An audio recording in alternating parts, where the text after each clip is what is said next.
नमस्कार, आप सभी का स्टडी फॉर गोल्स में स्वागत है। जैसा कि आप सभी को पता है कि हम यहाँ पे खोड़ा साहित्य की अन्य विधाएं की क्लासेस कर रहे हैं, जो कि आपके जैसे जैसे सीजीएल के एग्जामों के लिए इंपॉर्टेंट हो जाएगा, जिसमें कि हमें यहाँ पे यात्रा वृत्तांत, जीवनी, संस्मरण और शब्दचित्र आदि इसमें पढ़ने हैं। इसके अलावा जो आज का हमारा क्लास हो जाएगा वह क्लास नंबर 23 हो जाएगा, जिसमें कि हमें यहाँ पे संस्मरण पढ़ना है। यह जो संस्मरण है यह यहाँ पे डॉक्टर गजाधर महतो प्रभाकर के द्वारा लिखा गया है। संस्मरण के बारे में जैसा कि मैंने बताया था कि यहाँ पे जो लेखक होता है उन वस्तुओं पर फोकस करता है जो कि उसके सामने घटित होते हैं। ठीक है, मुख्य तौर पे उन चीज़ों के बारे में बात करते हैं। आज हमारा जो यहाँ पे संस्मरण का नाम हो जाएगा खोंठा के चासा गोविंद महतो जंगली। मतलब कि खोंठा भाषा के जो खेती की गई, खेती करने का अर्थ है कि खोंठा भाषा को जो बढ़ाया गया और जो इसको बढ़ाने में जो योगदान जिन्होंने दिया उनका नाम यहाँ पे गोविंद महतो जंगली हो जाएगा। उनके बारे में यहाँ पे बातें की गई हैं कि किस तरह से जो किसान है सो खेती करके गेहूं या चावल या जो भी धान है जो फसलें उगाता है, उसी प्रकार यह किस तरह से इस खोटा को आगे बढ़ाने में अपना योगदान देते हैं। इसमें हम यह चीज़ों को विस्तृत विवरण के साथ देखेंगे। ठीक है, तो चलिए बढ़ते हैं हम इस क्लास की ओर, देखते हैं कि इसमें हमें क्या चीज़ें पढ़नी है। यह जो संस्मरण है यहाँ पे मैंने जैसे कि बताया कि डॉक्टर गजाधर महतो के बारे में लिखा गया है। अब इनके बारे में जो परिचय के तौर पर कुछ बातें हैं जो कि एग्जाम में पूछे जाते हैं उनको हम यहाँ पर देख लेते हैं। जैसे कि यहाँ पे डॉक्टर गजाधर महतो का जन्म अगर पूछे तो 11 जनवरी 1952 को हो जाएगा। नेक्स्ट यहाँ पे अगर इनके बारे में और भी कुछ पूछेगा तो स्थान पूछेगा, सिल्ली रांची में हुआ था। कहाँ पे? सिल्ली रांची। उसके अलावा अगर आपसे और भी कुछ चीज़ें पूछे, जैसे माता का नाम लाखो देवी, पिता का नाम जगन्नाथ महतो, और इन्होंने शिक्षा एमए खोटा में और पीएचडी भी खोटा में कर रखी है। साथ ही साथ इनको सम्मान जो दिया गया है वह कौन सा हो जाएगा? खोटा रत्न हो जाएगा। इनको यह सम्मान दिया गया है। और इनकी कृतियाँ हो जाएंगी पुटुस फूल हो जाएगा, जो कि 1988 में प्रकाशित की गई थी। कौन सी? पुटुस फूल। और उसके अलावा यहाँ पे हो जाएगा हरिहरे हरिहरे। ठीक है, जो कि आपके एक्साइज कांस्टेबल की जो सिलेबस है ना उसमें शामिल की गई है। तो ये इंपॉर्टेंट बातें हैं जो कि आपको ध्यान में रखनी है।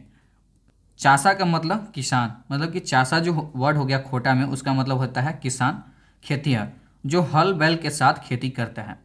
ठीक है, कई ऐसे भी किसान होते हैं जो खेती स्वयं तो नहीं करते हैं लेकिन मजदूरों एवं छोटे किसानों से खेती करवाते हैं।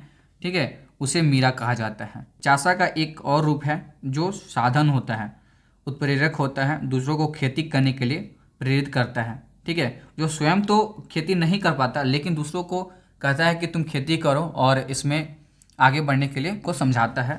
ठीक है, तो उन्हें क्या कहा जाता है? यहाँ पे मीरा कहा जाता है। तो यहाँ पे जंगली महतो वही किसान है जो कि दूसरों को खेती करने के लिए यहाँ पे प्रेरित करते हैं। अब खेती करने का अर्थ है कि यहाँ पे खोटा की जो आगे बढ़ाने की बात है वह इनके द्वारा लोगों के बीच में की जाती है कि हमें जो खोटा भाषा है उसे किस तरह से आगे बढ़ाना है। यहाँ खोटा चासा का अर्थ है खोटा की खेती। जैसा कि मैंने बताया कि यहाँ पे खोटा चासा का मतलब हो जाएगा खोटा की खेती, जो खेती तो नहीं करते लेकिन प्रेरित जरूर करते हैं। मतलब स्वयं तो उस चीज़ में नहीं आ पा रहे हैं, ठीक है, लेकिन दूसरों को उस चीज़ में आने के लिए यहाँ पे प्रेरित कर रहे हैं। इसी क्रम में गोविंद महतो जंगली को मैंने खोटा का उत्प्रेरक का किसान के रूप में पाया। इनका उपनाम यहाँ से आपसे पूछ लिया जाएगा कि इनका उपनाम क्या है, तो इनका उपनाम यहाँ पे जंगली हो जाएगा। ठीक है, यह बात आपको ध्यान में रखनी होगी। उसके अलावा जंगली जी अमीर घर के थे और अपने पिता के छोटे बेटे थे। पढ़ते थे और पढ़ने वाले लड़के बहुत कम हल का बूटा पकड़ते हैं। बूटा मतलब होता है जो हल बनाया रहता है ना, हल कुछ इस प्रकार का रहता है। ठीक है, हल कुछ इस प्रकार का रहता है, तो यहाँ पे एक बूटा बनाया रहता है, तो आज तक उसका बूटा नहीं पकड़े थे। तो ये चीज़ें इनके द्वारा बताई जाती है। यहाँ पे कुछ वर्ड है, जैसे छुआ मतलब लड़का हो जाएगा, और मोटा चासा मतलब हो जाएगा मजबूत किसान, मतलब कि मोटे चासा के बेटे थे। यहाँ पे इनके परिचय के बारे में बुक में दी गई है, तो मैंने उसे यहाँ पे एक वन लिनियर के फॉर्म में लिखा है। यहाँ पे गोविंद महतो जंगली जी का नाम यहाँ पे जंगली हो जाएगा, साथ ही साथ उपनाम हो जाएगा। और इनका जन्म 6 फरवरी 1945 को गांव चेटर रामगढ़, थाना उस समय था रामगढ़, और यहाँ पे उस समय जो जिला था हजारीबाग, वर्तमान समय में यह जिला रामगढ़ में आ जाएगा। चेटर से एक बात आपको ध्यान में आती होगी, डॉक्टर BN ओहदार। आगे चलकर हम इनके बारे में इसी जो संस्मरण है इसमें इनका यहाँ पे उल्लेख किया गया है, तो उनको भी पढ़ेंगे। इनके पिता का नाम स्वर्गीय हितू ओहदार और माता का नाम कविलास देवी हो जाएगा। जब हम आगे बढ़ते हैं तो शिक्षा की बात करते हैं इनके बारे में, तो यहाँ पे 1962 में गांधी स्मारक उच्चतर माध्यमिक विद्यालय रामगढ़ कैंट से हायर सेकेंडरी परीक्षा इन्होंने पास की। स्नातक इन्होंने संत कोलंबस कॉलेज हजारीबाग 1965 में, एमए हिंदी रांची विश्वविद्यालय 1967 में और एलएलबी इन्होंने 1969 में की। मतलब कि ये पेशे से वकील थे। अगर हम राजनीतिक दृष्टि से बात करें तो ये साम्यवादी मतलब कि कम्युनिस्ट विचारधारा के थे। जनप्रतिनिधि मुखिया के रूप में 1978 में कोठार पंचायत से चुने गए और उन्हें पार्टी के प्रमुख पद पर उम्मीदवार के रूप में वहाँ पे बनाया गया। लेकिन कुछ तकनीकी कारण से यह जो केस था और जो भी चीज़ें इसके बारे में जो चल रही थी वह हाईकोर्ट में अवैध घोषित हो गई। इसके बाद से वह राजनीति से मुंह मोड़ लिए। ठीक है, मतलब कि इनका उसमें मन नहीं लगने लगा। इनका पुकारू नाम या जो वोटर लिस्ट में जो नाम था यहाँ पे पुनीत राम ओहदार हो जाएगा। मतलब कि 3 चीज़ें ध्यान रखनी होगी कि गोविंद महतो जंगली इनका उपनाम हो जाएगा। ठीक है, गोविंद महतो जानने लायक नाम हो जाएगा, उपनाम इनका जंगली हो जाएगा और इनका जो यहाँ पे पुकारू नाम हो जाएगा या वोटर लिस्ट में जो नाम था पुनीत राम ओहदार हो जाएगा। ठीक है, तो ये बातें आपको ध्यान में रखनी होगी। ए.के. झा 1982 में, ए.के. झा मतलब कौन हो जाएंगे? अजीत कुमार झा में जब खोटा के रचनाकार और खोटा सेवक के खोज में थे, मतलब कि जब वो चाहते थे कि खोटा में कोई आए और यहाँ पे खोटा जगत को आगे बढ़ाने में अपना योगदान दे, तो उसी क्रम में वे चेटर गांव पहुँच जाते हैं जहाँ उनके पहचान के जंगली जी थे। झा जी ने अपनी बात रखी तो जंगली जी मदद करने को तैयार हो गए। मतलब उन्होंने बताया कि हमें खोटा को आगे बढ़ाना है, इसके लिए हमें कुछ आपका योगदान चाहिए, मतलब आप इसमें अगर हेल्प कर सकते हैं, लोगों को प्रोत्साहित कर सकते हैं इससे जुड़ने के लिए, ठीक है, इस कारवा में, तो आप हमारी मदद जरूर करें। झा जी खोटा ढाकी क्षेत्रीय कमेटी कोठार का गठन किए और तितकी पत्रिका प्रकाशित करने का विचार किए। तितकी वही पत्रिका है जिसमें ये सारी संस्करण प्रकाशित हुई थी। जंगली जी अपने मित्र जीतू महतो के साथ विचार करके मतलब कि क्या किए कि जो खोटा भाषा के लिए एक छोटा सा सम्मेलन रखे 1984 में मिडिल स्कूल कोठार में ही, वहीं पे जहां रामदयाल मुंडा, बीपी केसरी, एसएन सिंह और भी लोग वहां पर अतिथि के रूप में आए। पूना मतलब होता है अतिथि। ठीक है, जंगली जी अपने गांव के 3 लड़कों को, ठीक है, जो कि बीए और बीएससी पास कर चुके थे, उन्हें प्रेरित करते हैं और सत्र का जो 1982-84 का जो पहला बैच होता है खोटा का, उनमें उनका नाम लिखवा देते हैं। हमको ध्यान रखना होगा कि आपसे पूछा जाएगा कि खोटा का जो पहला बैच था वो कब का था, तो 1982-84 का पहला बैच था। ठीक है, वे सब थे भोगनाथ ओहदार। देखिए यही लोग थे जो आगे चलकर यहाँ पर लिखेंगे सारे बुक वगैरह खोटा भाषा में।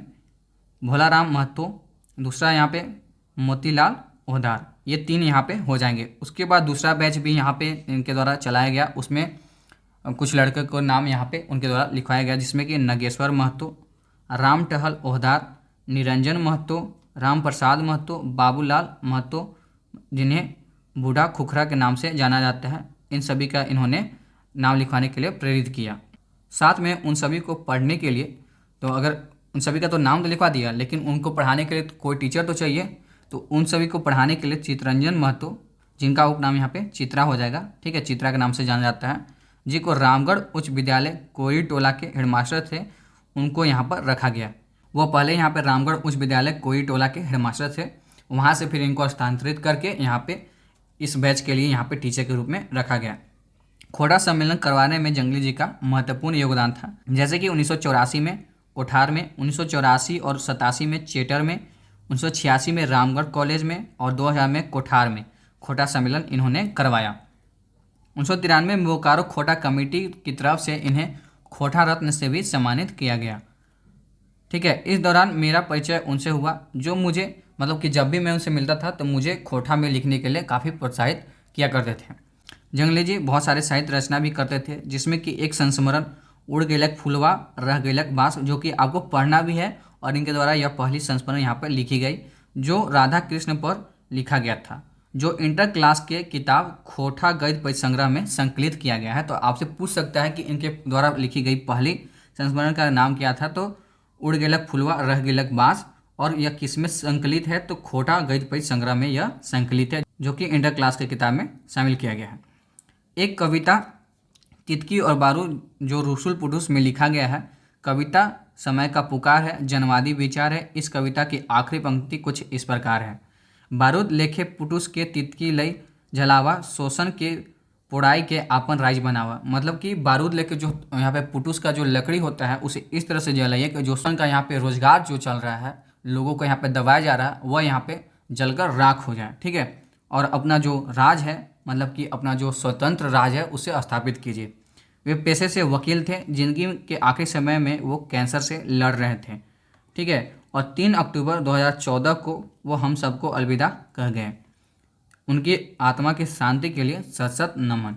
तो यह आज की हमारी लास्ट यहाँ पे साहित्य की अनुविधा की क्लास थी, जो कि मैंने आपको कंप्लीट करा दी। मतलब कि टोटल के टोटल यहाँ पे जो खोटा साहित्य की अनुविधाएँ में संस्मरण, जीवनी, यात्रा वृत्तांत और शब्द चित्र थी, वो सभी यहाँ पे कंप्लीट हो चुकी है। साथ ही मैं यहाँ पे बता दूँ आप सभी को कि हमारे द्वारा यहाँ पे जियोग्राफी के जो नोट्स हैं हैंड रिटन, वो आ गए हैं। आप सबों का रिस्पॉन्स काफ़ी अच्छा रहा है, थैंक यू। इसी तरह से प्यार बनाए रखें। और जो यहाँ पे नोट्स है, आपको हमारे ऐप के सेक्शन में जब जाइएगा तो वहाँ से आप परचेस कर सकते हैं। इसका एक वीडियो भी मैंने अपलोड कर रखा है, सभी लोग कमेंट करें, उसके लास्ट में देखिए मैंने कैसे परचेस करना है उसको मैंने बता रखा है। ठीक है, यहाँ पे 2 बुकलेट प्रोवाइड की जाएगी, बुकलेट नंबर 1 और बुकलेट नंबर 2। ठीक है, नेक्स्ट मैं बता दूँ कि यहाँ पे आपको जैसे कि मैंने बताया यह 349 में आपको दी जा रही है। साथ ही मैं आप सभी बता देना चाहता हूँ कि हार्ड कॉपी 999 में आपको यहाँ पे जैसे सीजीएल के लिए जो पूर्ण सिलेबस है उसका यहाँ पे प्रोवाइड किया जा रहा है, तो उसे भी आप परचेज कर सकते हैं अगर आप तैयारी कर रहे हैं तो। साथ ही यहाँ पे 50 फुल लेंथ टेस्ट आपको मॉक टेस्ट प्रोवाइड किए जा रहे हैं, जिसमें कि topic wise, sectional test, all previous year question. साथ ही यहाँ पे 50 से ज़्यादा यहाँ पे फुल लेंथ टेस्ट आपको प्रोवाइड किए जा रहे हैं मात्र 199 में। तो उसे भी आप एक बार देख लीजिए और अपने जो टेस्ट है और मॉक है उसे लगाइए और अपने प्रिपरेशन को इन्हेंस कीजिए। मिलते हैं अब आगे कुछ और भी क्लासेस में, तब तक के लिए जय हिंद, जय झारखंड, जोहार।